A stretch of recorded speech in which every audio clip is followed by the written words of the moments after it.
Second trimester is supposed to be what they say the honeymoon phase of your pregnancy.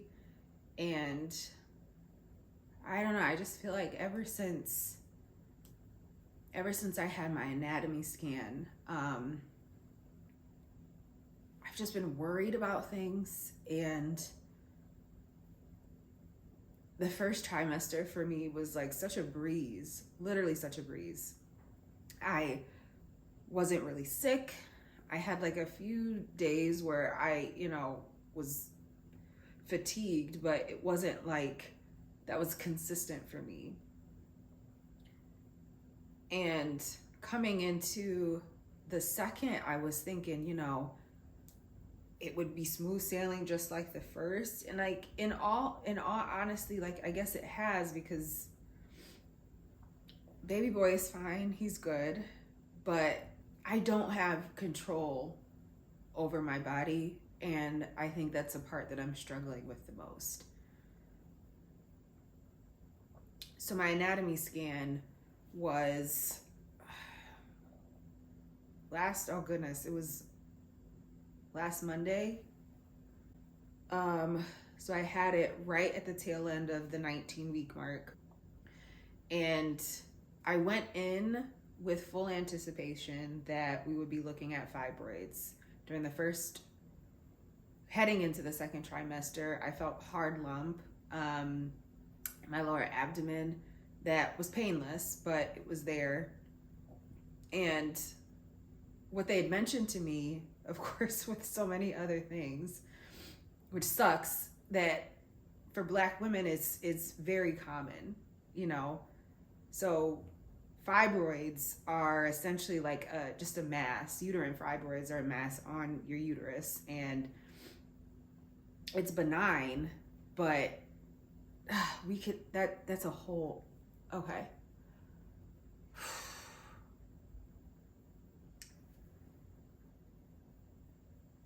Fibroids are one of those things that it's common in African American women. When you look up Black pregnancy on YouTube, I guarantee it's not going to be, sunshine and roses. It's going to be the risks. It's going to be how we're treated in the hospital. It's going to be, all of the things that we go through that other people don't go through.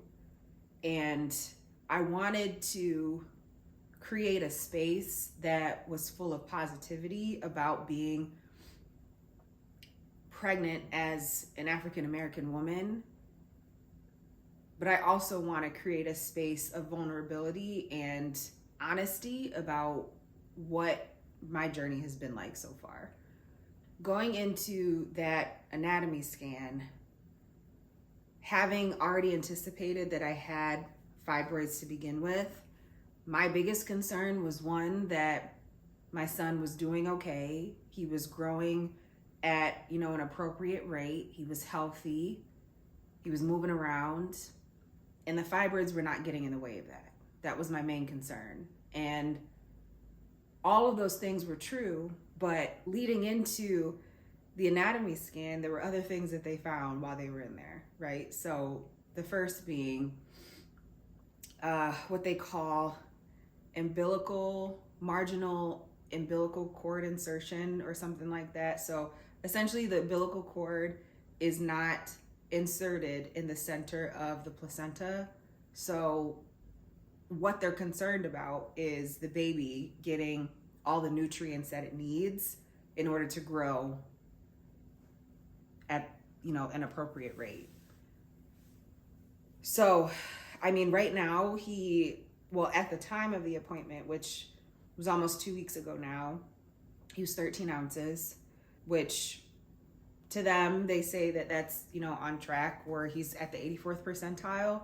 You look on the internet and they say he should be at 20 weeks, he should be like 10 to 12. So in my eyes, depending on which way you look at it, he's doing, either great or better than great, right?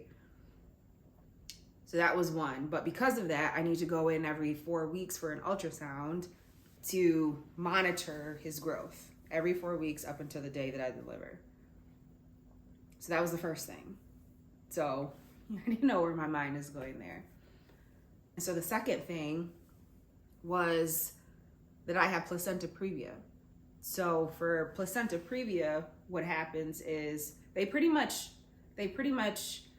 measure how far away the placenta is from the cervix. So this is your uterus, this is like the placenta on the inside of your uterus, and your cervix is right here. So they want your placenta to be at least 2 centimeters away from your cervix, the birth canal. So where your baby is going to come out of on the day that you give birth, vaginally. And if it's less than 2 centimeters, they call that a low, I forget. It's like low something. Okay, sorry. I had to go look it up because I completely forgot. So much stuff on my mind. So low-lying placenta. So there's 4 grades to a previa. There's, starting from grade 1, which is minor, what they call as a low-lying placenta, which is, less than the 2 centimeters. It's like a partial, but less than 2 centimeters away from the cervix. And then there's a complete placenta previa, which essentially means that the placenta is completely covering the cervix. So, of course, I have the complete placenta previa. It's completely covering right now. Because of that, I have to get, a scan, which I'm already going to be getting a scan every 4 weeks anyway, but 8 weeks from that appointment, at 28 weeks, they want to check to see if the placenta is moved. If it hasn't, I have up until like 30 something, 36, maybe it's 32 weeks for the placenta to move away from the cervix. But needless to say, if it doesn't move, I'll have to have a cesarean. There is nothing wrong. I say this wholeheartedly. I do not think that there's anything wrong with having a cesarean. That's just not what I wanted as part of my birth plan. I want a natural birth. Vaginal, low intervention. There's a birthing center in the hospital that I want to give birth in. Like I have this vision of pushing my son out naturally and having him in my arms soon after. That's what I want for us. That's what I want for my family. So the thought that may not happen, it's tough. So I say all that to say, when it comes to placenta previa, many of them, most of them resolve on their own. As your uterus expands, the placenta kind of, moves up. Actually, I don't think it moves, but you know what I mean? Like as your uterus grows and expands, the position between where the placenta was planted and the cervix, that distance tends to grow. So I'm keeping all the hope in the world that will be the case for me, but that's where we're at today. So all in all, again, that was 2 weeks ago. Today,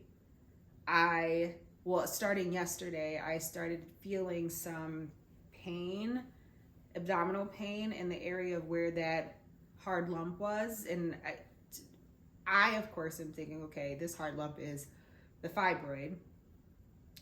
But I have never had any pain before. And I can't really articulate where the pain is coming from because it doesn't necessarily feel like it's pain coming from the lump. It feels like it's coming from, just tenderness in the center area of my abdominal, like underneath my belly button and like close to the belly button, and then going all the way down to my groin area. But the bump itself, that lump, it moves. It's not like, just in one spot. If I'm laying in the bed, I'm obviously laying on one side or the other, right or left. And if I'm laying on my left side, it gravitates toward the left. Laying on the right, same thing. And last night, the pain was just, it was rough in the center. Anytime that lump was like in the center of my stomach, it was painful and it was waking me up.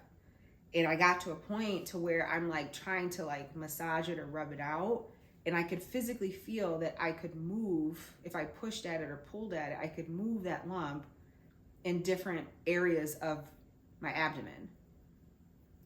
So I called the doctor this morning, and of course my doctor is not in. So a nurse gave me a call back and spoke with one of the doctors that was in the office and relayed the information that I had given her about all of my symptoms, the things that I was feeling last night and today. And mind you, I already feel some type of way about delivery of information to, especially in the medical, to people who are already in a vulnerable state. How you come off is everything. The words you say, how you say it to people who are going through sometimes a very difficult experience or a very emotional experience is everything.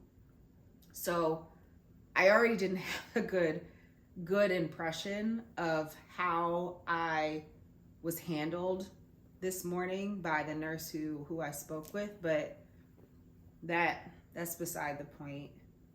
The point is, the doctor says that it's normal when you have fibroids to take any pain like Tylenol, not any pain medication, but to take Tylenol if the pain is not going away.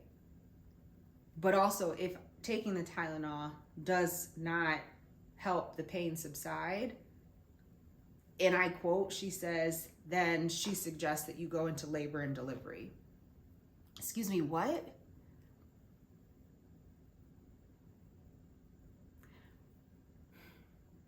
For a first time mom, going through this for the first time,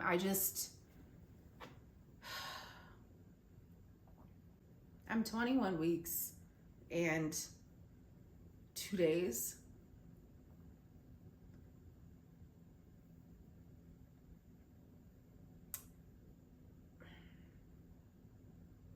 So,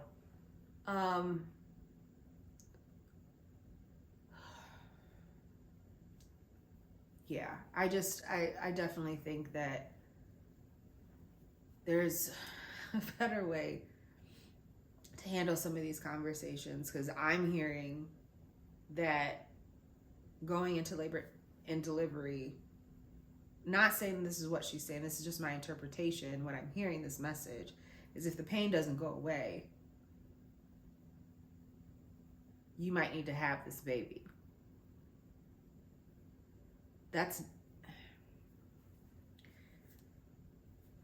His health and my health are 100% a priority.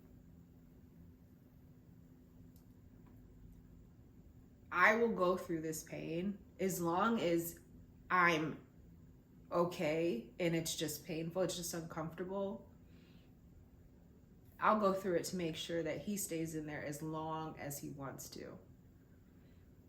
But again, this is not to say that this is what they meant by the statement that they said. This is just how I interpreted it. So, asking more questions, long story short, I just need to make sure that if the pain is unbearable, I need to go to the hospital. I don't want to do that. I don't want to do that.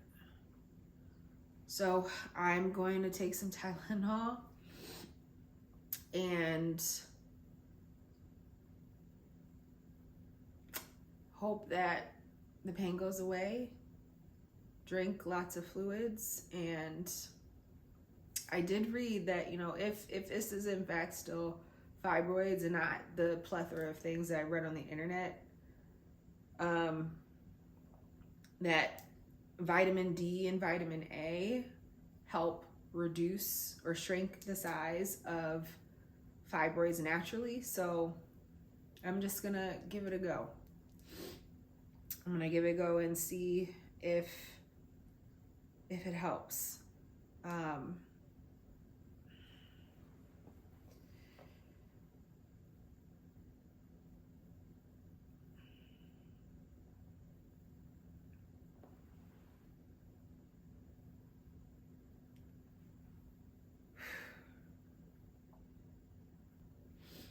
These are the things that they don't talk to you about pregnancy. These are the things that I wish I knew, I wish I was prepared for about pregnancy. These are the things that probably, as a Black woman, is more likely to happen during pregnancy.